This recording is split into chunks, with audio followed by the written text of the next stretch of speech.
Muy buenos días a todos y a todas. Bienvenidos a esta tercera jornada de Chile FinTech Forum. Este excelente evento que ha convocado ya más de 3.500 personas, principalmente del mercado chileno, pero también de toda la región de Latinoamérica, y eso me hace sentir muy orgulloso por ser parte de este proyecto. Mi nombre es Rodrigo Rotuno, yo soy director comercial para la región de Latam en CMS Group, y quiero agradecer a FinTech Chile que me está brindando la posibilidad de estar aquí hoy como maestro de ceremonias en este gran evento que se está organizando. Como bien les decía, hoy es la tercera jornada. Ya hemos vivido dos jornadas, el día martes y el día miércoles, más precisamente, y todas las conferencias que pudieron observar, algunos en vivo y otros no, pero aquellos que no, la pueden revivir ya que queda grabada en la plataforma. Así que todos los que necesiten poder ver o los que deseen simplemente poder visualizar estas conferencias, lo pueden hacer. No se olviden también que otro de los grandes objetivos del evento es poder realizar reuniones. Entonces, pueden generar chats para solicitar información, pueden pedir reuniones y además también pueden conocer todas las soluciones que tienen los sponsors en los stands virtuales. Hay muchísimos dentro de todo lo que compone el universo FinTech. Así que van a encontrar toda la información que requieran. Así que un mundo de oportunidades se abre cada vez que pueden conectarse con alguien que puede proponer un negocio. Bien, dicho esto, ahora sí vamos a presentar la próxima conferencia, o la primera del día de hoy, entre tantas ya que hemos tenido. Vamos a tener también las palabras de apertura, como hemos tenido en los dos primeros días, y en este caso, quien nos va a brindar las palabras en esta tercera jornada es el señor Ángel Sierra, director ejecutivo en FinTech Chile. Bienvenido, Ángel, y muchísimas gracias por estar aquí presente. Hola Rodrigo, buenos días a ti y a las más de 3.500 personas que nos acompañan. Y de hecho digo buenos días, tardes y noches porque ha sido como tal y como comentabas, muy importante la repercusión de Chile FinTech Forum 2022. Solo para conocimiento de todos, más de 35% de estas 3.500 personas se conectan desde diferentes latitudes a Chile. Tenemos personas registradas a lo largo de toda Latinoamérica, Estados Unidos, Europa, Asia, y de hecho en este momento nos están observando desde Australia. Así que bienvenidos, tal y como comentas, a esta tercera y última jornada de Chile FinTech Forum 2022. Un agradecimiento a todos ustedes que participan, pero también a nuestros sponsors que hacen realidad este evento, junto a nuestros speakers, panelistas y equipos de producción que durante más de 4 o 5 meses trabajando en conjunto en esta planificación, hoy podemos entregarle esto al país en forma gratuita, digital, para que cada vez más conozcamos hacia dónde va la tecnología financiera. Pregunta, bueno, sí, nos queda, ayer estábamos haciendo el análisis de, bueno, ¿qué pasa con todas estas 3.500 personas, pero sobre todo con las que nos están observando fuera del país? ¿Por qué? ¿Por qué está pasando en Chile? Bueno, respuestas ya se empiezan a entender a partir de lo que ha sido el foro. Comentaba el día 1 Diego Herrera desde el Banco Interamericano de Desarrollo que Chile empieza a ser observado con cada vez más atención desde múltiples latitudes, debido a que la tecnología financiera se ha tomado un lugar en la agenda del gobierno. Hoy estamos hablando, tenemos por allí en el aire, vamos a hablar durante el día sobre la ley FinTech, hay un proyecto de ley de deuda consolidada, ley de datos, de ciberseguridad. El Banco Central anunció su estudio de un peso digital, cámaras de compensación de bajo valor, entre muchos otros. Así que el interés es enorme. Hoy yo les puedo contar que desde la asociación tenemos en carpeta, están tocando la puerta algo más de 40 o 45 empresas fintech, no solo latinoamericanas, sino del mundo, porque están a la espera de ver cómo desencadena toda esta política pública que se ha orientado para incrementar la competencia, la innovación y por ende la inclusión financiera. Eso es muy importante para el país que todos estemos al tanto, porque más allá de lo importante que es la inclusión financiera, hoy les puedo contar que Latinoamérica se convierte en el foco de las inversiones fintech a nivel global, ya que el año pasado alcanzamos algo más de 15.000 millones de dólares en recursos invertidos en empresas fintech en el continente. Sin embargo, y producto de la ausencia de algunas políticas públicas que nos hacen falta, Chile solamente logró capitalizar el 3%. O sea, tenemos una gran oportunidad no solamente de inclusión financiera, sino de atraer más recursos para tener empleos de calidad, nuevos conocimientos, por no dejar de mencionar que tenemos una gran oportunidad de convertir a Chile en un hub de tecnología financiera. Desde la asociación hemos sido siempre muy enfáticos y optimistas en pensar quizás en que Chile sea el Singapur de Latinoamérica. Singapur, un país con menos de 6 millones de habitantes, hoy se convierte en la cuna, en el hub fintech de Asia, con algo más de 1.000 empresas fintech operativas, 115 bancos trabajando con ellas y lo más importante, exportando servicios financieros. Tenemos la oportunidad de modificar la malla de exportaciones del país para que lo hagamos ahora con servicios y además servicios de alto valor agregado como lo son los servicios financieros. Así que es muy auspicioso lo que sucede en el país en este momento en materia de tecnología financiera. Es por ello que agradecemos nuevamente que nos acompañen, les damos la bienvenida a esta tercera jornada, en la cual partiremos hablando de un tema gravitante para los servicios financieros digitales. Durante las pasadas 2 jornadas hablamos de pagos, remesas, financiamiento, identidad digital, y el común denominador de todos estos temas son los datos.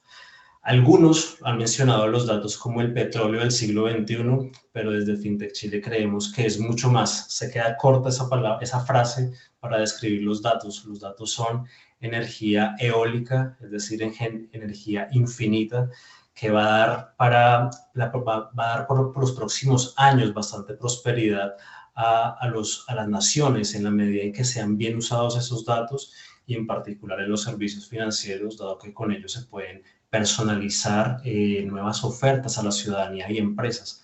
Así que para ello vamos a partir con este primer panel que, como bien mencionaba Rodrigo, hace parte de la primera sección de la jornada, e invito a todas las personas que nos acompañan para que formulen sus preguntas directamente en la plataforma, dado que las estaremos resolviendo durante la charla. Así que, dicho eso, parto por presentar a nuestros grandes exponentes e invitados. Parto por las mujeres, parto por Ana María Montoya, ingeniera comercial de la Universidad de Chile, magíster en políticas públicas de la Universidad de Chile igualmente, PhD de Economía de la Universidad de Barcelona y hoy fundadora de la Red Pro Competencia y miembro del directorio de la FinTech Soy Focus. Ana María Montoya, buenos días y bienvenida a Chile FinTech Forum. Hola Ángel, muchas gracias. Gracias por la invitación. Gracias a ti por acompañarnos y damos paso a la presentación de nuestro segundo gran invitado, quien es ingeniero comercial, magíster en economía financiera y magíster en ciencia política de la Universidad Católica de Chile, PhD en economía del Instituto de Estudios Políticos de París, exministro de Hacienda y actualmente presidente de Horizontal Chile y académico de la Universidad Adolfo Ibáñez, Ignacio Briones. Ignacio, buenos días y bienvenido a Chile FinTech Forum. Buenos días Ángel, buenos días Ana María, encantado de estar acá. Buenísimo, bueno, muchas gracias a los dos de nuevo. La verdad es que tenemos un pic de sintonía en este momento porque el tema no es menor. Como mencionaba hace unos segundos, la temática datos se toma el debate en todos los frentes de la tecnología financiera. La idea es que en los próximos minutos hablemos acerca de ello. No obstante eso, muchas personas de las que hoy nos acompañan están recién acercando a lo que es la tecnología financiera, la política pública que está rodeando esta temática. Así que vamos a hacer unos breves minutos de historia con lo que ha sucedido con la ley FinTech, por ejemplo. Ignacio, bajo tu liderazgo siendo ministro de Hacienda, fue que se gestó la ley FinTech. De hecho, desde la asociación aplaudimos y agradecemos bastante este gesto, no solo como industria, sino todo el sistema financiero, porque lo necesitábamos, lo pedíamos a gritos. Y ante ello, pues, te hago la primera pregunta y es, ¿cuáles fueron las motivaciones para dar ese paso? ¿Cómo fue el proceso de configuración del equipo que trabajó en este gran proyecto que hoy avanza a gran velocidad en el Senado. Cuéntanos un poco sobre las motivaciones del proyecto de ley FinTech. Bueno, claro, las motivaciones son las clásicas, pero son tremendamente importantes, que tiene que ver con la inclusión financiera, tiene que ver con la innovación y tiene que ver también con un aspecto de competencia, meterle más competencia al mercado financiero en general. Como ustedes saben, hay una amplia literatura que muestra que el desarrollo de los países está apalancado fuertemente en tener mercados de capitales profundos, inclusivos, competitivos, eficientes, a bajo costo. Y por lo tanto también hay una preocupación respecto al desarrollo económico, respecto a la recuperación de la economía, respecto al financiamiento de nuevas empresas del sector real, particularmente las que parten, las pymes. Y la motivación te diría que es esa, es abrir la cancha a nuevos actores, aprovechar el salto cuántico que se genera hoy día con las tecnologías de la información y que básicamente producen lo siguiente, y es bueno detenerse acá un segundito. Las instituciones, si uno piensa en el mercado financiero, las instituciones que nosotros tenemos son la respuesta, vamos a decir la respuesta eficiente, dado un cierto paradigma tecnológico. Pensemos, por ejemplo, en algo tan simple como el crédito. ¿Cuál es el problema que se enfrenta al alocar crédito, al distribuir crédito?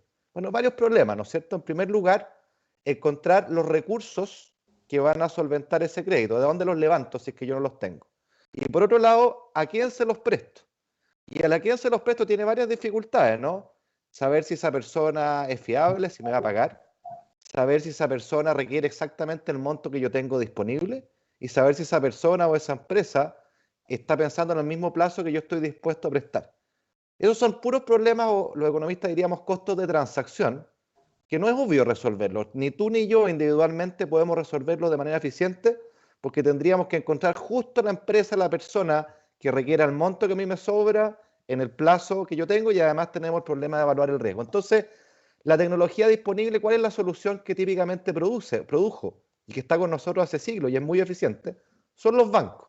Los bancos básicamente son un intermediario que toma fondos de múltiples ahorrantes a distintos plazos y luego tiene una demanda de múltiples demandantes de crédito a distintos plazos y se hace el matching, el banco intermedio se queda con un spread.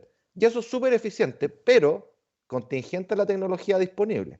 Hoy día la tecnología disponible te permite hacer cosas que antes no, y te permite eficientar esa intermediación del crédito, te permite resolver estos problemas de a quién, cuánto y en qué plazo, y sobre todo, cómo evaluar los riesgos de manera barata, de manera eficiente, de manera económica. Entonces, cuando la tecnología cambia, uno tiene que pensar la institucionalidad también tiene que cambiar. Los bancos, como los conocemos, no son necesariamente la respuesta óptima al momento que vivimos, y para eso, naturalmente, la regulación tiene que permitir que esa tecnología que hoy día existe pueda hacerse carne en el mercado financiero en general. Y esa es la motivación que está detrás.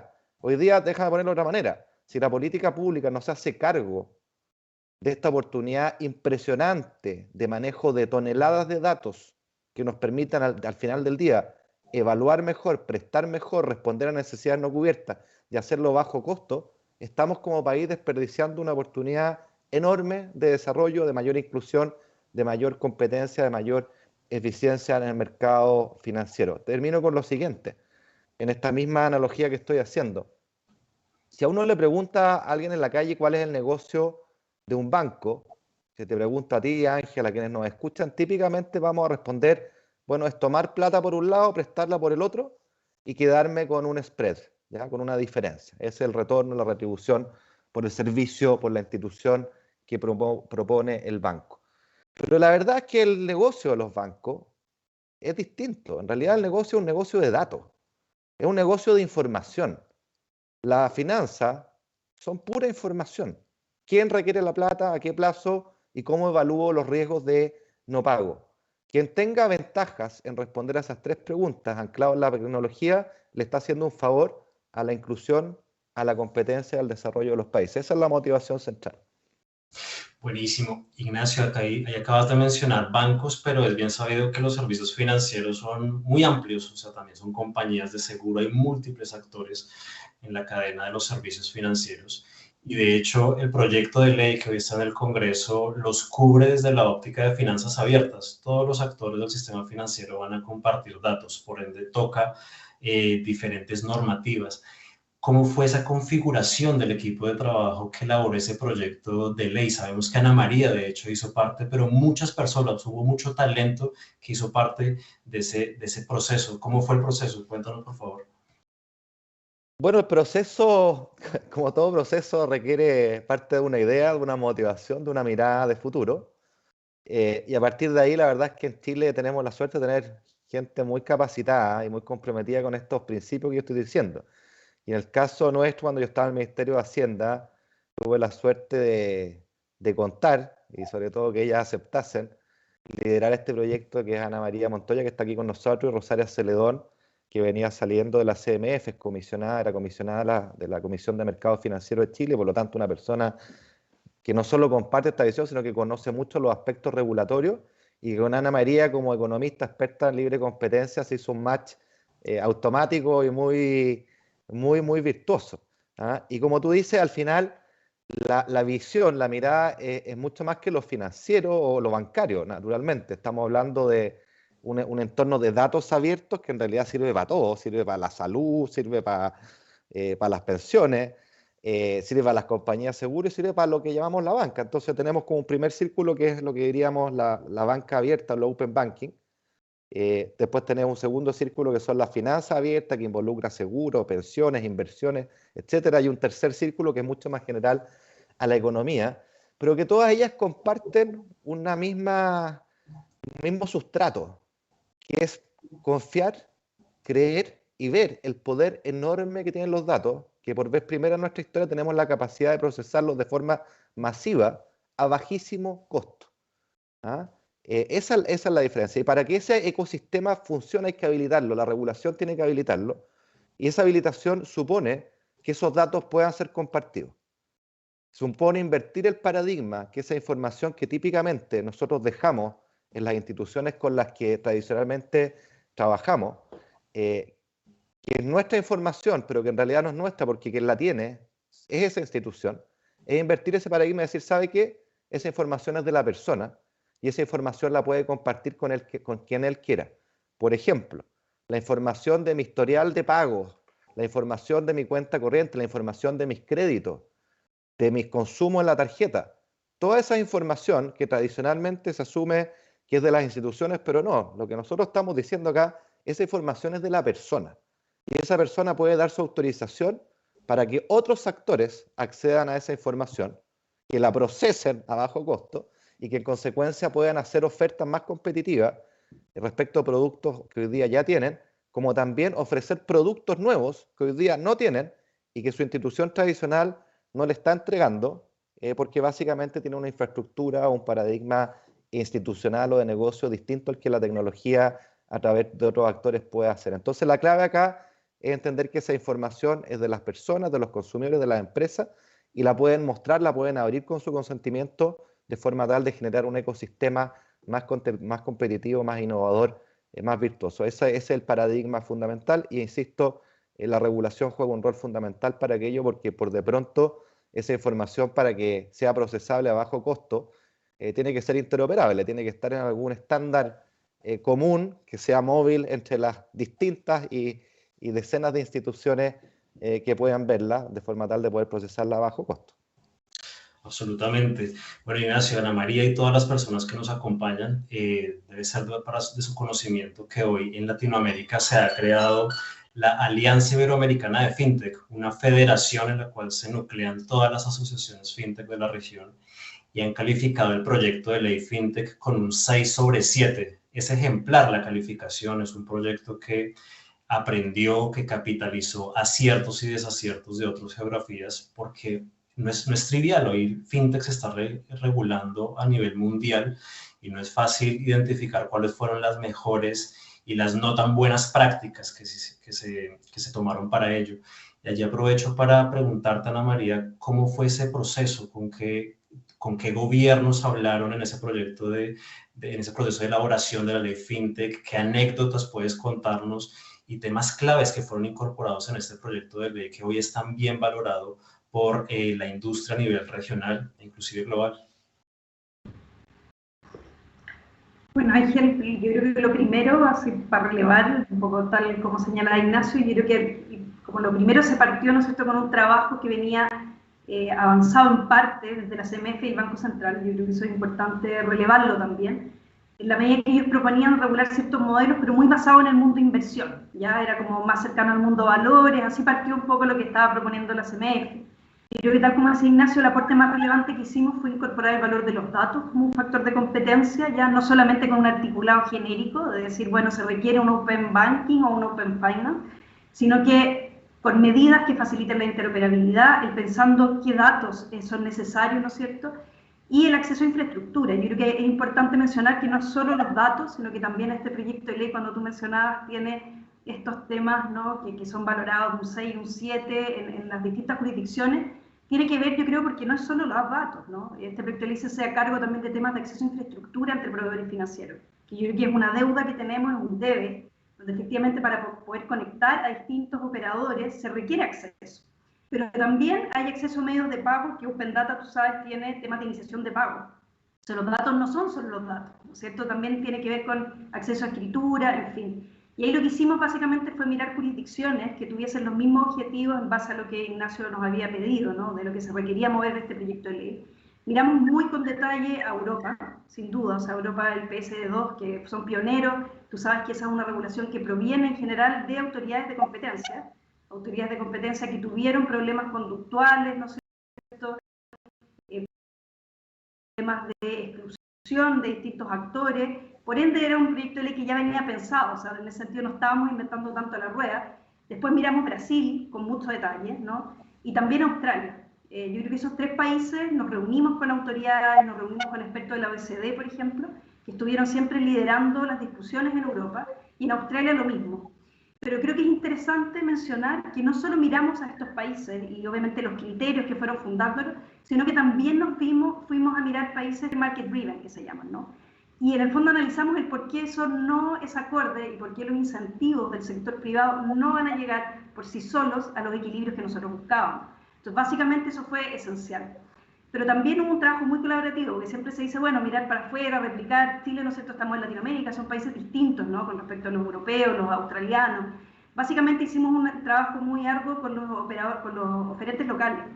Hicimos muchas rondas de trabajo para entender las barreras de entrada y las fricciones que había. Y yo creo que eso también es distinto, quizás, ¿no es cierto?, que llegar y hacer un copy-paste de regulaciones existentes fuera. Nos juntamos, ¿no es cierto?, con muchas fintech, que ustedes, ¿no es cierto?, la mayoría lo saben, también con el sistema financiero tradicional, la Comisión Nacional de Productividad, y Ignacio encargó un estudio que fue esencial. O sea, la idea también era tener datos, ¿no?, datos relevantes en Chile. Esto no era solamente ir a mirar lo que ocurría afuera, y un trabajo sin duda con la CMF, el Banco Central y la UAP, porque tú verás que en el fondo hay muchos temas aquí relevantes, ¿no es cierto?, para la protección del consumidor, que tienen que ver con temas de lavado de activos, con los resguardos de protección del consumidor. Eso no se puede obviar. Pero sin duda, si tú me preguntas a mí, yo creo que esto hace que este proyecto trascienda a un gobierno, porque efectivamente los objetivos son muy transversales, y eso hace que pongamos al consumidor en el centro. Yo creo que ese es como el principal objetivo de este proyecto de ley. Buenísimo. Ana María, en ese proceso que nos comenta, se divide en varias secciones. Una es la regulación de ciertas plataformas, como son las criptomonedas, los contratos por diferencia, las plataformas de crowdfunding, las finanzas abiertas y el acceso a cierta infraestructura del sistema financiero.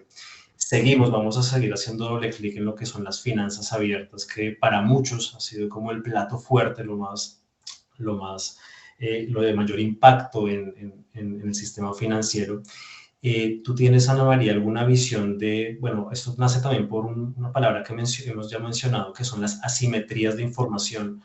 Hoy en Latinoamérica o en Chile inclusive, ¿hay forma de cuantificar esas asimetrías, de saber qué tan bien o tan mal estamos en cuanto a el libre flujo de los datos para los diferentes actores que quieren prestar servicios financieros?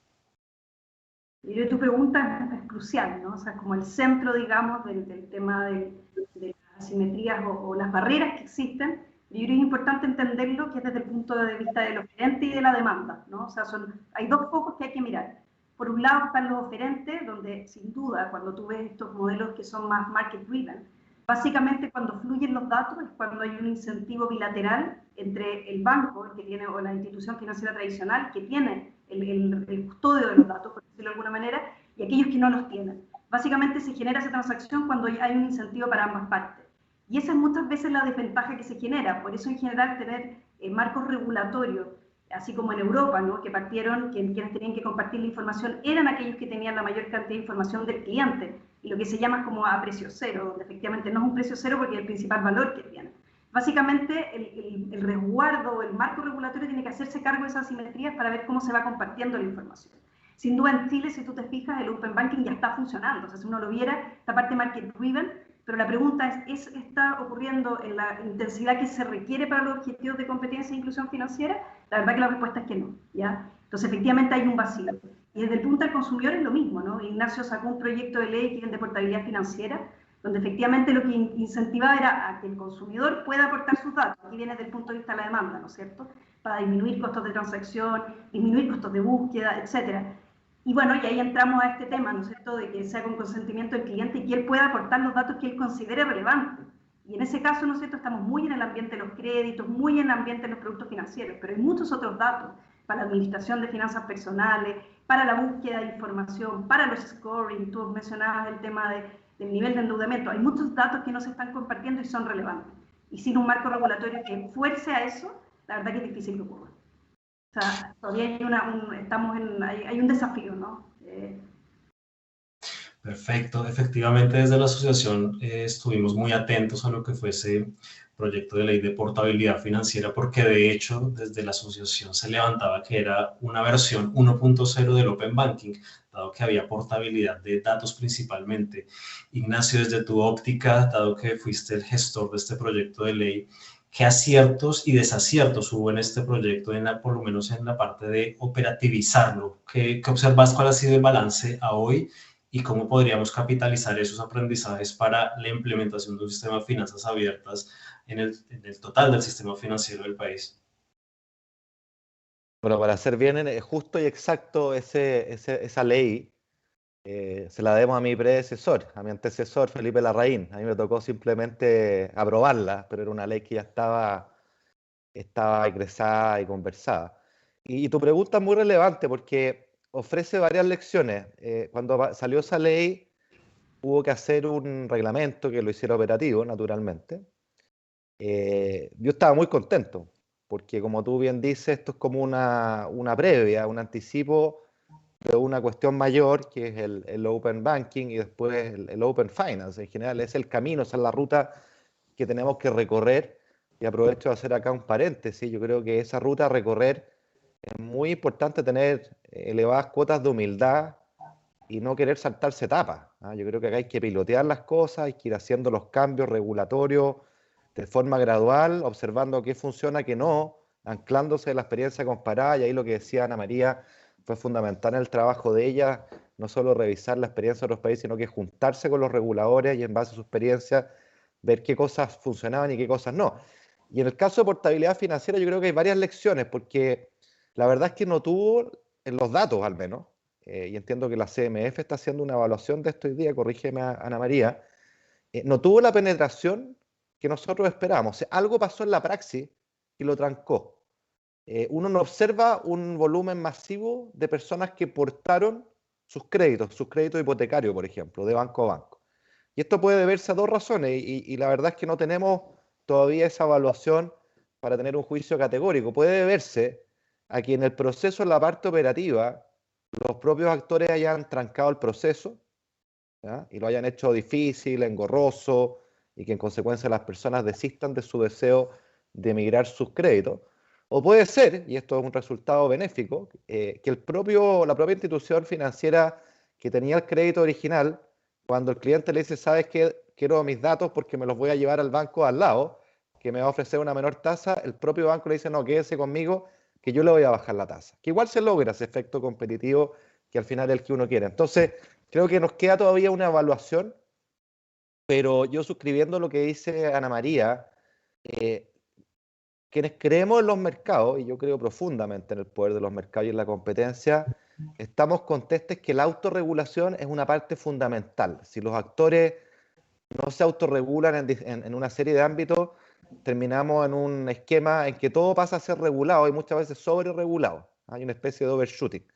Pero también seamos claros en que en muchos ámbitos, y creo que la industria financiera es un caso de manual, la autorregulación no basta. Es una condición necesaria, pero no suficiente. Por lo tanto, acá la autoridad tiene que generar el marco regulatorio para que las cosas fluyan, y que fluyan no solo en el papel, sino que en la práctica. Yo creo que esto quizás es lo más importante de cara a lo que viene de esta ley que está bien avanzada en el Congreso, que es que tenemos que tener mecanismos de evaluación ex post, que le vayan haciendo monitoreo a los avances, que vayan haciendo evaluación de impacto, de forma tal de ir viendo los beneficios, pero también las cosas que no funcionan y que muchas veces dependen de cuestiones operativas y no legales para poder destrabar y que esto fluya como de verdad uno espera que ocurra.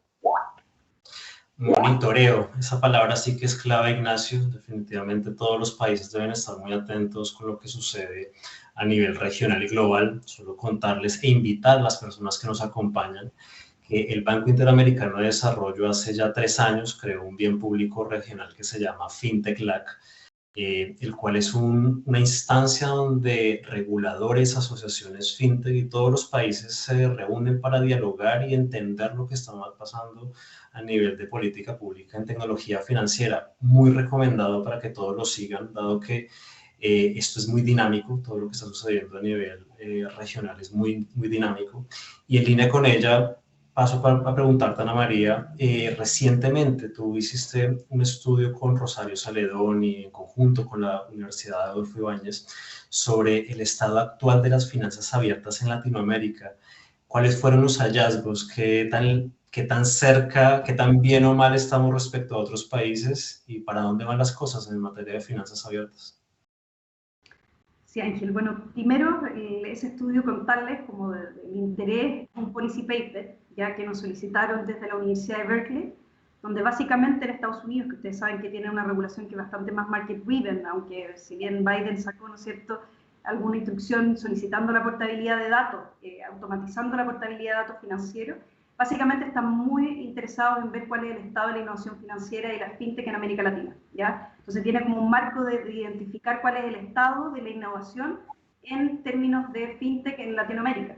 Yo creo que tiene una parte muy interesante, que básicamente analizamos las distintas brechas que hay, ¿ya? Brechas en acceso ya sea en términos de ahorro, acceso en financiamiento PYME, y también las brechas en términos de competencia, que tú cómo está la estabilidad de los márgenes, y todo eso lo comparamos con respecto a los países más desarrollados. Yo creo que lo primero a entender es que hay una heterogeneidad muy diversa en Latinoamérica, ¿ya? Eso es algo importante entender. Entonces, cuando hablamos, ¿y cuáles son las causas de esa heterogeneidad? Son diversas también, un poco Ignacio lo mencionaba, ¿no? Hay debilidades institucionales en ciertos países. Esto no es llegar y copy-paste, yo creo que eso es importante entenderlo, ¿ya? Si es que hay debilidades institucionales, por ejemplo, que no permiten hacer el funcionamiento de un open banking con resguardo, la verdad que primero tienes que avanzar en tener protección de los consumidores, ¿no es cierto? Tienes que tener acceso digital, acceso a Internet. Yo creo que aquí todo el tema hay que pensar como habilitadores. Yo creo que ese es un análisis que nosotros hacemos también, donde cuáles son los elementos como habilitadores para que una política de finanzas abiertas o de open banking efectivamente sean acorde y terminen siendo beneficiosos para los países. Después yo creo que algo interesante es que hay una correlación entre ecosistemas más maduros, por ejemplo, como es Brasil, como es México, ¿no es cierto?, que son los que ya han sido regulados. Entonces, efectivamente, vamos para allá, ¿no? O sea, efectivamente Chile también va hacia allá. Yo creo que no somos los de frontera en Latinoamérica, pero vamos hacia allá, ¿no? Y de hecho, tenemos la ventaja que cuando uno está mirando lo que hacen otros, es que agarran lo bueno y lo malo, ¿no? Entonces, en ese sentido, Chile vamos bien. Hay otros países que efectivamente están mucho más atrasados en términos de digitalización, en educación financiera, por lo tanto tienen que hacer un esfuerzo previo para poder agarrar estas políticas públicas que permiten, ¿no es cierto?, tener ventaja. Otra revisión interesante que hicimos fue de barreras de entrada al sector financiero que dificultan apuntar a estos objetivos de mayor competencia e inclusión, donde básicamente las barreras son transversales, pero está de nuevo, depende de los grados de institucionalidades que tienen para ver el tipo de barreras como regulatorias que existen o en términos conductuales. Y si tú me preguntas a mí, de la parte más interesante también que tiene este paper, es que fuimos a ver cómo las fintech impactaban en los objetivos de competencia e inclusión financiera. Por tenerte un ejemplo, en lo que es en M-Pesa, ¿no es cierto?, principalmente en Asia, el hecho de ocupar estas wallets o estas monedas un poco digitales que hablábamos, ¿no es cierto?, como monedas digitales, aumenta mucho la propensión a ahorrar de los consumidores y también aumenta la productividad, por ejemplo, no sé, para aquellos comerciantes, efectivamente aumenta la productividad. O sea, vemos que los efectos de las fintech, que es algo que no hemos conversado del todo, efectivamente apuntan a los objetivos de competencia. Y lo que sí también creo que es interesante ver que el mero acceso de cuentas, si uno mira la literatura, el acceso a cuentas bancarias no implica inclusión financiera. Entonces, efectivamente, ahí se da cuenta que hay que hacer algo más, ¿no? O sea, que el hecho de decir estamos bancarizados, tenemos netamente acceso, no permite hacer un uso esencial de los servicios financieros digitales. Y lo último, que me parece bien interesante, y de nuevo, y quizás ya lo dije anteriormente, es que no solamente Open Banking, ¿ya? En general, cuando estamos hablando de finanzas abiertas, hablamos de interoperabilidad y también hablamos de acceso a infraestructura, porque no sacamos nada, ¿no es cierto?, con dar datos cuando efectivamente no permitimos a estos operadores digitales conectarse. Sino al final del día, ¿de qué sirve, no? O sea, el dato si no está pensado en una organización industrial del sistema que funcione, y ahí te menciono, por ejemplo, las remesas, ¿ya? Te menciono las remesas, y básicamente ese es otro análisis que nosotros hacemos, donde decimos que efectivamente no es solo Open Banking, no es solo Open Finance, hay que pensar en cómo la digitalización desafía a la organización industrial en términos de acceso a infraestructura en los mercados para que esto explote. Absolutamente, y de hecho aprovecho para mencionar, porque varias personas en el público ya nos preguntan, el estudio que elaboró Ana María junto con Rosario lo encuentran en centrocompetencia.com y se llama Finanzas Abiertos y Acceso a Infraestructura Financiera para que lo puedan bajar y documentarse. Y en línea con ello, porque entonces fue un análisis muy acabado, pero si hay una, no digo tendencia, pero sí desde hace unos años con la creación de la Alianza del Pacífico, se crearon mesas de trabajo y una de ellas va orientada a fintech, en la cual se ha tratado de impulsar que haya un diálogo entre los 4 países, México, Perú, Colombia y Chile, para avanzar de alguna forma sincronizadamente en materia de tecnología financiera. Ignacio, a largo plazo, dado que estuviste en el ministerio y pudiste ver este proceso, ¿es factible que algún día logremos algún cierto grado de homologación regulatoria en materia financiera, que podamos tener un espacio tecnológico financiero común? Nos llamó la atención la semana pasada que Singapur se adhirió a la Alianza del Pacífico, muy motivado por fintech y tecnología financiera. ¿Cómo ves ese proceso de los 4 países que ya tienen una hoja de ruta planteada y con objetivos de largo plazo? Lo veo como absolutamente posible y necesario. Y lo veo posible por una sencilla razón. Pensemos de nuevo en esta lógica del paradigma institucional contingente a la tecnología. Lo que nosotros estamos acostumbrados a nivel financiero y crediticio son los bancos. Y los bancos responden muy bien a un cierto paradigma tecnológico. Y los bancos van a seguir ahí, la banca va a seguir existiendo. Y la verdad es que las fintech lo que hacen es competirles, sí, pero también complementar y ofrecerles servicios que van a hacer que los propios bancos sean también más eficientes y su negocio y el servicio que prestan vaya evolucionando. Pero si volvemos al paradigma tradicional, la regulación bancaria que tenemos en los países de la región, claro, no es exactamente la misma, pero tiene los mismos cuerpos estructurales, en parte porque esa regulación tiene un estándar internacional que es bastante común y transversal, ¿no es cierto? Obviamente hay diferencias, hay sistemas regulatorios bancarios más y menos robustos, pero comparten un cierto ADN, y lo mismo va a pasar en materia de fintech, porque ese es el estándar que viene. Si esto es inevitable, o sea, esto es, o dejamos que la ola nos pase por arriba o nos subimos a la ola, esa es la pregunta, ¿ya? Y eso naturalmente tiene un primer esfuerzo a nivel de los países de alimentar este ecosistema, aprovechar este cambio tecnológico a través de su propia regulación, pero el paso que sigue naturalmente es conversar y homologar estas regulaciones. No tengo duda que eso va a ocurrir. Y yo quisiera decir 2 cositas fuera de esta pregunta tuya, Ángel, a propósito de lo que decía Ana María, que me parecen bien fundamentales. El tema de la infraestructura, o sea, acá estamos en una potencialidad tecnológica que nos permite manejar toneladas de datos a muy bajo costo y por lo tanto responder a necesidades de los consumidores que antes no podíamos. Eso supone, como ya lo conversamos, que la propiedad de esos datos esté en las personas y que con su consentimiento los liberen de forma tal de dar acceso a esta información a los oferentes de productos financiero, pero supone además que para que haya harta entrada de fintech, de nuevos operadores, de innovación, es que la carretera por la que esos datos circulan sea accesible, a bajo costo.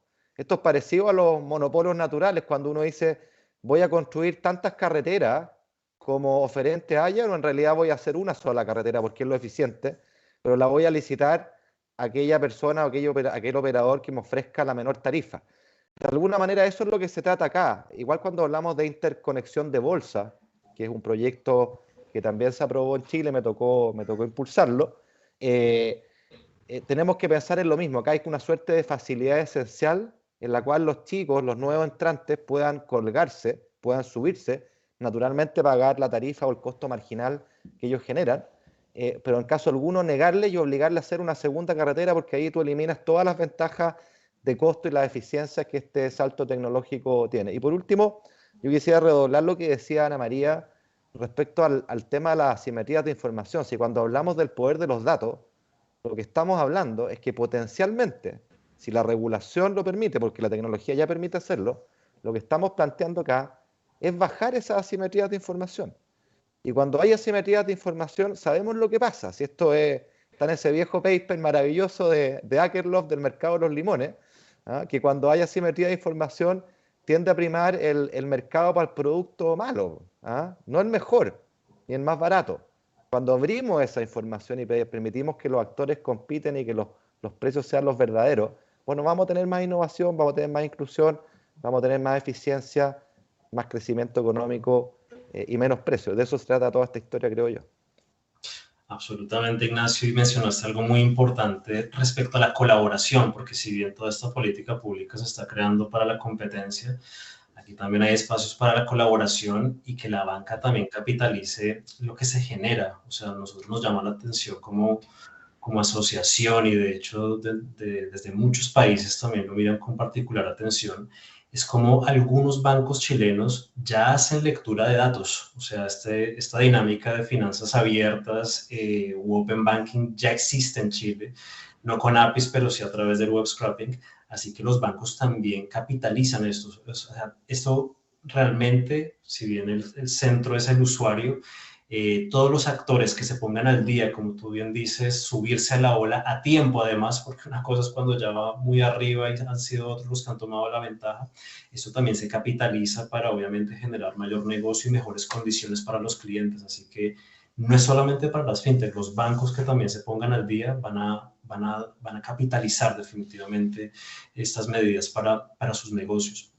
Y en esa línea, se te sigo preguntando, Ignacio, mencionamos Open Banking, la fase 1, inclusive me voy a volver portabilidad financiera, Open Banking, Open Finance, y minutos atrás alcanzaste a hablar de Open Data, que ese ya es el futuro, que eso es lo que por allá Australia ya está visualizando, como inclusive información de carreteras, de clínicas, de ISAPRES, pueden ser analizados y procesados, inclusive se meten al mixer para prestar nuevos servicios financieros. ¿Cuál es la carretera? ¿Qué tan lejos estamos en Chile para pensar en un Open Data? ¿Qué debería suceder? ¿Qué desafíos tenemos entre medio para que eso se haga realidad y los datos fluyan libremente para el beneficio de las personas y empresas? Bueno, yo quiero reiterar que acá hay que ir por etapas. Yo creo que no hay que saltarse etapas, yo creo que esa es la consecución, la última estación de un recorrido. Porque la verdad es que tenemos la ventaja que hoy día la tecnología permite procesar datos masivos, sí. Tenemos inteligencia artificial, tenemos protocolos seguros como blockchain que garantizan de buena forma, creo yo, la seguridad de los datos. Pero la verdad es que con todo el manejo de datos es complejo y tiene que estar regulado, porque al final es información sensible y por mucho que haya consentimiento de las personas, pueden haber malos usos. Y yo creo que hay que ser extremadamente cuidadoso al respecto. Creo que hay que ser cuidadoso además, y por eso que la idea de que las informaciones de las personas es tan importante, hay que ser cuidadoso con que no pasemos de esquemas de concentración en ciertos actores tradicionales a concentración en ciertos actores tech.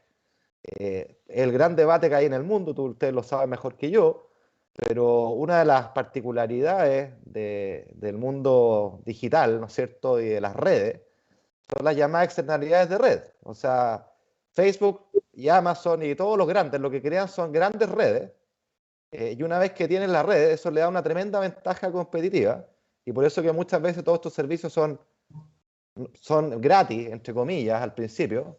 En realidad no tienen nada de gratis porque se paga con los datos de uno, sin que le pedían permiso, y después te empiezan a cobrar por todos los lados, y tienen un monopolio tecnológico. Entonces, la forma de romper esos monopolios y que haya competencia de verdad en todos los planos, y algo que siempre hay que cuidar, es que la persona siempre se pueda mover con sus datos y con lo que esos datos representan. Y yo creo que ahí hay un desafío para el regulador que está en plena discusión hoy día en el mundo, y la verdad es que no sabemos muy bien cómo resolverlo, todo esto es nuevo, y solamente reitera el llamado a atención a no saltarse etapas, pero uno no puede perder de vista la visión. Yo siempre digo que el ideal de este camino debería ser algo así como que cada persona, tú y yo, tuviéramos una especie de carpeta digital con todos los datos que generamos. Es decir, cuando voy al médico y me hago un examen de laboratorio, bueno, ese examen de laboratorio queda automáticamente en mi carpeta digital, independiente que me lo haya hecho en el hospital número 1 o en la clínica número 2. ¿Ya? Cuando compro en un Starbucks, bueno, ese café queda registrado. Cuando pago un seguro, cuando tengo un accidente, toda esa información son datos que van a mi repositorio personal y yo puedo habilitar el acceso a esa información total o parcial a quien yo estime. Creo que ese es el paradigma al que debiéramos ir, pero para eso, insisto, piano, piano, pero el mundo va para allá y creo que la regulación acá y el aprendizaje de los aciertos y errores es fundamental para no terminar matando la gallina de los huevos de oro, porque acá hay una gallina de huevos de oro muy valiosa para generar eficiencia, para generar inclusión, para generar crecimiento económico, pero también hay, digámoslo con claridad, hay una suerte, hay cierta desconfianza todavía con esto que es tan nuevo, que se ha masificado muchísimo, y si se cometen errores y hay hechos que puedan exacerbar esta inseguridad y esta desconfianza, podemos estar matando o retrasando innecesariamente un proceso que a todas luces es potencialmente benéfico. Sí, de hecho, lo que mencionas, Ignacio, es bien interesante la experiencia de Australia, donde, por ejemplo, en su esquema de Open Finance, efectivamente es el regulador financiero el que toma el liderazgo, pero en esa mesa de trabajo del diseño se empiezan a involucrar otros reguladores de sectores económicos, clínicas, ISAPRES, etcétera, para observar y opinar, dado que en el largo plazo eso es lo que tendría que suceder, una carpeta digital como la que comentas, y de la importancia de tener muy clara la visión, porque en ese proceso de diseño de largo plazo es que se crean los cimientos para que a futuro no tengamos que dar la vuelta, reprocesar y efectivamente sigamos avanzando hacia una economía digital. Así que... Oye, y te iba a decir, déjame agregar una cosita en esa línea, que también es como una recomendación a los países, porque acá uno puede tener un enfoque de hacer como un gran proyecto como el que hicimos en Chile, que tiene una reflexión en todos los ámbitos y gradúa en las etapas y mira dónde están los cuellos de botella, pero también lo que han hecho otros países. Ese es un enfoque, ¿no? Que es una hoja de ruta autocontenida en un proyecto. La otra, de verdad, es ir probando pequeñas cosas. Y lo digo por qué. Por ejemplo, en Chile teníamos un proyecto que se llamaba Agentes de Mercado, que básicamente lo que buscaba era mejorar la transparencia, elevar ciertas sanciones en el caso de atentado a la buena fe en los mercados, etc. Era un proyecto con muchas cosas, bien grande.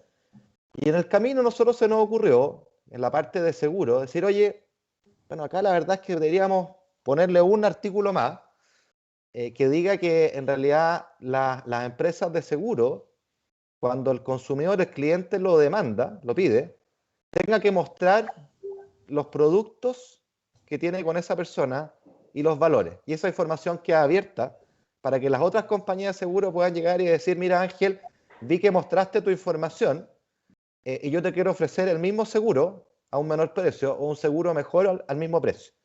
Y ese pequeño cambio tiene una implementación de 6 meses y nos va a permitir también ir mirando cómo funciona, si funciona todo lo bien que quisiéramos y qué cosas pueden quedar en el camino, pero mi punto es que uno puede hacer intervenciones específicas en ciertos mercados, así como la idea de la portabilidad financiera que comentamos. Bueno, aquí uno puede hacer algo en seguro, puede hacer algo en otros ámbitos, ir viendo cómo esto va avanzando antes de atacar quizás una mirada más holística del tema. Sí, esto en otros mercados se lo han llamado hubs de innovación, efectivamente pruebas controladas, no necesariamente un sandbox, pero sí desde el gobierno crear las instancias de colaboración, porque al final para que todo esto se materialice debe ser la mirada de múltiples actores, y de hecho un gran ejemplo es lo que va a hacer próximamente el Banco Central con su moneda digital, en la cual va a convocar a múltiples actores para que dialoguen y se vayan haciendo validaciones, testeos y sea muy colaborativo el proceso de construcción. Bueno, ya se nos van acabando los minutos. Les quiero compartir preguntas del público. Han sido bastantes, así que vamos por acá seleccionando. Y esta va primero, va para los dos. Realmente le pido primero a Ana María que nos pueda apoyar con su visión. Y es cómo una ley fintech podría aumentar la atracción de inversión extranjera al país. ¿Es factible? ¿Es que puede ser un driver para atraer inversión extranjera? Absoluto. Mira, Ángel, yo creo que eso lo podemos conectar con lo que tú decías, ¿no? Tú mencionaste dos tópicos. Competencia, yo quiero decir, no es contradictorio con innovación de los actores incumbentes. Yo creo que al revés lo es, ¿ya? Yo creo que en la medida que tú innoves, lo único que haces es atraer inversiones a otros oferentes. O sea, tener mercados monopólicos, lo que desincentiva es la inversión, lo que desincentiva, ¿no es cierto?, es la atracción de nuevos inversores y capitales. Yo creo que básicamente este proyecto de ley lo que hace, y no puede ser más consistente con una política de querer atraer nuevos flujos de inversión, y aquí me remito un poco a lo que el mismo ministro de Hacienda actual, Mario Marcel, cuando uno ve sus presentaciones actuales, ¿no?, pone este proyecto de ley como un proyecto de ley que tiene que ver con temas de innovación y atracción del flujo de capitales. Yo creo que eso es una realidad, porque efectivamente en la medida que estos datos fluyan de manera segura, que los mismos actores estén regulados. O sea, las fintechs te piden que te regulen. ¿Por qué? Porque los inversores les dan mucha más seguridad a la hora de invertir en empresas que estén reguladas, ¿no es cierto? O sea, básicamente yo creo que no puede ser más consistente con una política de atracción de inversiones y de crecimiento de innovación en los mercados. Ignacio, tu mirada. ¿Hay una inversión extranjera con la tecnología financiera? Absolutamente, absolutamente, por lo que dice Ana María, que es como un efecto de primera vuelta, al cual yo le agregaría además que Chile es un buen laboratorio para venir a probar cosas, ¿no? Porque es un país que tiene un nivel de desarrollo alto en el contexto regional, que tiene una fortaleza institucional y regulatoria, y que por lo tanto cuando tú tienes proyectos que quisieras escalar, tiene sentido venir a probarlos en países pequeños, que tienen una escala relativamente pequeña, pero que comparte estas virtudes institucionales que te permiten probarlo y si las cosas funcionan bien, escalarlo. De hecho, lo vemos a diario con muchos innovadores y emprendedores startup, no solo en el segmento de fintech, también en otras áreas, pero si nos vamos a fintech, ha habido mucha innovación en Chile de actores pequeños que desarrollan una innovación, que la prueban en Chile, les va bien, dicen esto funciona, y luego se van a México típicamente a escalarla. ¿Ya? Entonces acá hay una especie de espacio de laboratorio que yo creo que es otra palanca más para la inversión. Y el efecto de segunda vuelta es que el que yo decía adelante, o sea, el crecimiento de los países, el desarrollo económico, no solo en el ámbito financiero, sino que en el sector real, es indisociable de tener un mercado de capitales bien desarrollado y profundo. Cuando hay mercados de capitales poco desarrollados, poco profundos, caros, malos, ineficientes, bueno, eso afecta a la economía y la actividad en todos sus sectores en su conjunto. Entonces, en la medida que tengamos un ecosistema más inclusivo, más eficiente, más desarrollado a nivel del mercado financiero, vamos a tener también una economía más desarrollada y más inversión en las distintas áreas del sector real y no solo en el mercado financiero que apalanca esas posibilidades. Fíjate que de hecho no tenemos que guiarnos. Ha habido un falso paradigma en que los grandes ecosistemas fintech obedecen a las economías más grandes en términos de población. Y la realidad es que países como Singapur, como Hong Kong, por ejemplo, también Chile pudiera hacerlo. Entonces digo el caso de Singapur, en el que son menos de 6 millones de habitantes y hay más de 120 bancos, 1000 empresas fintech, competencia por doquier y no paran de llegar, no para de llegar inversión al país. Así que definitivamente tenemos esa gran oportunidad. Chile es un país pequeño en términos de población, pero definitivamente los hubs fintech del planeta se están convirtiendo en países pequeños que adoptaron la tecnología como una política pública, como una política de Estado y avanzaron a gran velocidad. Así que perfecto, nos queda claro esa visión. Una segunda pregunta, y creo que la última, dado los tiempos, es ley de datos. Estamos cerca de tener una ley de datos por aprobarse en el Congreso, la cual definitivamente va a cruzar con la ley FinTech y todas las frentes de la economía a propósito del Open Data. ¿Qué opinión tienen del proyecto de datos personales? ¿Está bien encaminado? ¿En timing qué tal estamos? ¿Venimos tarde? ¿Estamos bien? ¿Cómo lo ves, Ignacio? Bueno, es un proyecto que está naturalmente atrasado. Corrígeme, Ana María, pero creo que lleva como 10 años. Muchísimo. Y se le han ido haciendo adendum. Importante, porque este es un tema crucial, o sea, es el tema del siglo XXI, si esa es la verdad. Y por lo tanto se ha ido actualizando a lo que ha pasado en Europa, al estándar europeo, y eso me parece a mí positivo. Yo creo que en términos generales es un buen proyecto. En términos generales, por supuesto, siempre tiene cosas perfectibles. Y yo espero que sea aprobado, honestamente, porque es una señal latamente esperada, teniendo claro además que este no va a ser el último, no va a quedar grabado en piedra. Si acá esto avanza muy rápido, va a haber que ir haciendo la actualización en el camino, pero tiene este paradigma de la propiedad de los datos de las personas y cómo resguardarlas. Y yo creo que esa es la clave. Acá hay que definir derechos de propiedad. Cuando los derechos de propiedad están bien definidos, bueno, el mercado puede funcionar bien, puede asignar bien los recursos al alero de un marco regulatorio que proteja esos derechos, ¿no es cierto? Y en el área financiera otros problemas que puedan surgir. Así que yo lo veo bien, pero lo hemos hablado esto con Ana María muchas veces, con Rosario Celedón. En el intertanto, el proyecto de FinTech tiene su propio marco de protección de datos que conversa con este macroproyecto. O sea, es como un subconjunto, no es redundante ni contradictorio, y que por lo tanto entrega los resguardos suficientes para que este paradigma de los datos como propiedad de las personas y no de las instituciones, su protección, su resguardo sea el que impere, y es lo que permite que este ecosistema funcione, y por lo tanto no hay incompatibilidad alguna, a mi juicio, de que se apruebe primero la ley de FinTech y que luego se apruebe la necesaria ley de protección de datos, que es más general. Y como sé que esta es la última pregunta, yo quería dejar planteada una idea aquí para quienes nos escuchan. Para impulsar este cambio, y este cambio creo que queda claro en esta conversación, depende en buena manera de que la regulación lo permita.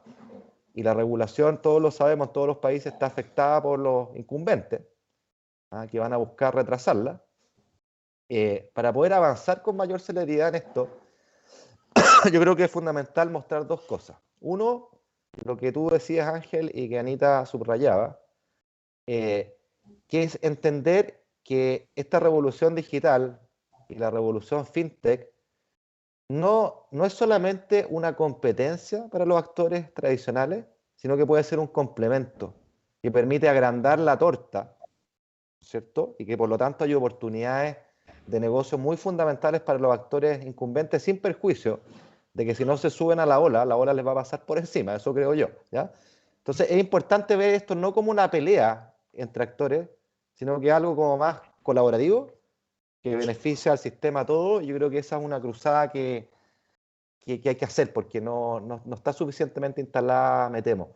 Y la otra cuestión, para empujar y acelerar la regulación en lugar de su ralentización, yo creo que es fundamental desde las asociaciones gremiales de FinTech, ustedes incluidos, tener proyectos de evaluación de impacto de las iniciativas FinTech. Es decir, ¿cómo cambia la vida esto a las personas? ¿Cuánto bajó la tasa? ¿Cuánto aumentó la inclusión? ¿Qué sectores informales que antes no estaban cubiertos, mira, hoy día pueden desarrollar formalmente una pyme y aquí están, las podemos medir, las podemos mostrar, podemos contar estas historias? Hacer esa evaluación de impacto y no simplemente que esto sea un negocio más, sino que es mostrar que esto es benéfico para las personas, además de la economía en su conjunto. Yo creo que es fundamental para empujar este carro, porque intuitivamente todo esto hace sentido. Si insisto, es más innovación, es más competencia y por lo tanto mejores productos más producto y más barato, y también es más inclusión. Y esa inclusión creo que es fundamental mostrarla acompañada de los beneficios concretos que tiene para personas de carne y hueso. Tomamos la palabra, Ignacio. De hecho, tenemos un plan muy interesante para segundo semestre, nuestro estudio FinTech 2022.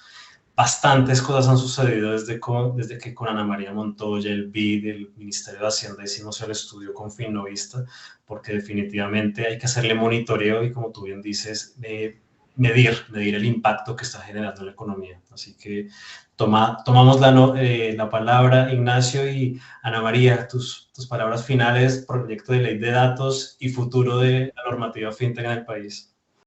Sí, bueno, primero, lo que me concierne a mí con Ley de Protección de Datos, y pensando en este sistema de finanzas abiertas, yo creo que Ignacio lo dijo muy bien. Efectivamente, uno mira las jurisdicciones y uno tiene que ir adaptando acá. Lo que queremos es que esto funcione, ¿no? Y la economía digital en el sistema financiero, porque ese proyecto de ley recoge todos los datos. Como un poco decía Ignacio, toca muchos intereses. Entonces, al final del día, tú dices, bueno, nosotros hay una decisión, ¿no es cierto?, de objetivos de política pública relevantes y hay que tomarlo. Hay países como Brasil y India, por ejemplo, que me parecen muy atingentes de comentar, que han implementado marcos de finanzas abiertas basados en la regulación dictada por autoridades financieras, donde aplica la legislación general de datos como complemento.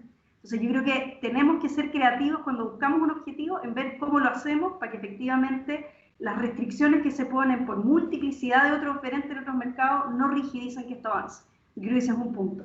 Así que bien la ley de protección de datos, evidentemente la queremos, ojalá que fluya en otros mercados también, pero yo quiero destacar algo, que acá hay de nuevo interoperabilidad.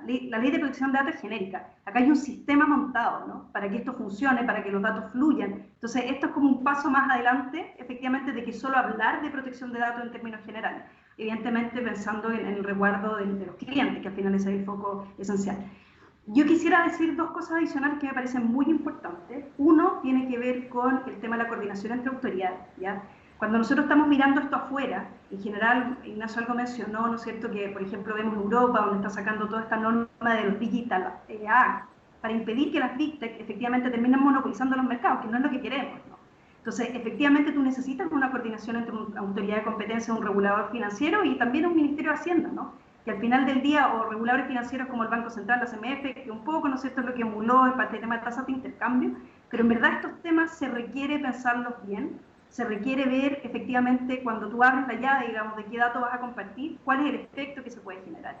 Y esto sin coordinación o autoridad es inviable, ¿no? O sea, y de hecho en el proyecto de ley, que quizás es algo muy somero y que nadie lo ha notado, nosotros dejamos que la CMF tiene que pedir un informe a la Fiscalía Nacional Económica en su momento, para la hora de empezar a abrir el compartimiento de estos datos. Y tiene un foco ahí, ¿no? Se necesita coordinación entre autoridades. Si esto no ocurre, la verdad, como decía Ignacio, si no se piensa bien, en verdad podría terminar peor, ¿no? Podemos terminar monopolizando los mercados con actores digitales, y eso es lo que no queremos.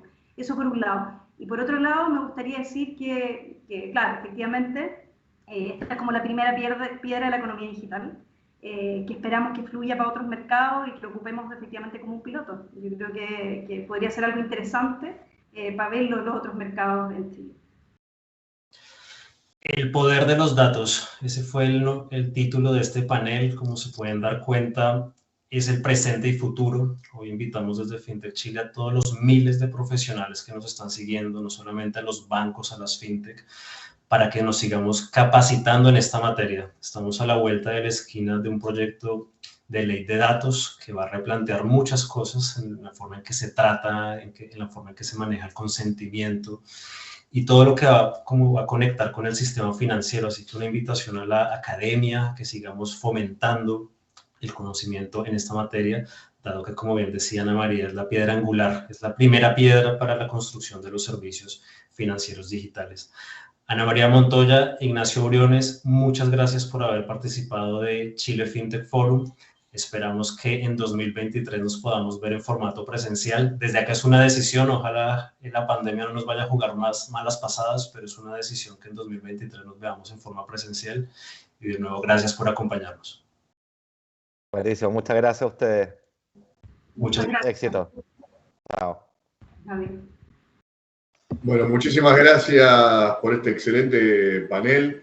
Les agradecemos a los tres por esta grandiosa presentación y la que además seguramente tuvo ahí una gran cantidad de asistentes que lo estuvieron viendo y participando de la misma. A todos ellos y a los que no pudieron verla, les queremos informar. Primero a los que no pudieron verla, que la pueden revivir la conferencia las 24 horas del día, porque queda grabada en la plataforma. Y además, aquellos también que quieren seguir participando de todas las conferencias que tenemos en el día de hoy, queremos invitarlos a la continuación de Chile FinTech Forum, porque este evento no termina aún. Todavía queda mucho más material por compartir. Así que los invitamos a la próxima conferencia en vivo, que vamos a hablar justamente, como dio pie esta conferencia, del Open Finance al Open Data. Así que no se pierdan la continuidad del Chile FinTech Forum y, bueno, muchísimas gracias a todos. Y Ángel, vos también me imagino que vas a estar pendiente de las próximas conferencias, ahí invitando y participando como lo venís haciendo. No se lo vayan a perder, efectivamente, Rodrigo. El panel que viene a las 12 del día, del Open Finance al Open Data, es la materialización de lo que hablamos en los últimos minutos con Ignacio y Ana María. Las plataformas más exitosas en materia de Open Finance estarán exponiendo qué es lo que están haciendo, el volumen de datos que están procesando. Así que súper invitados para que a las 12 nos conectemos y sigamos entendiendo para dónde van los datos en el sistema financiero. Perfecto, Ángel, la invitación está hecha. Y bueno, mientras tanto, entre conferencia y conferencia, no se olviden de generar networking, de enviar chats, de enviar reuniones o solicitar reuniones y de ingresar a todos los stands virtuales que están disponibles en la plataforma CMS 365. Muchísimas gracias a todos y todas. Nos vemos en un ratito. Hasta luego.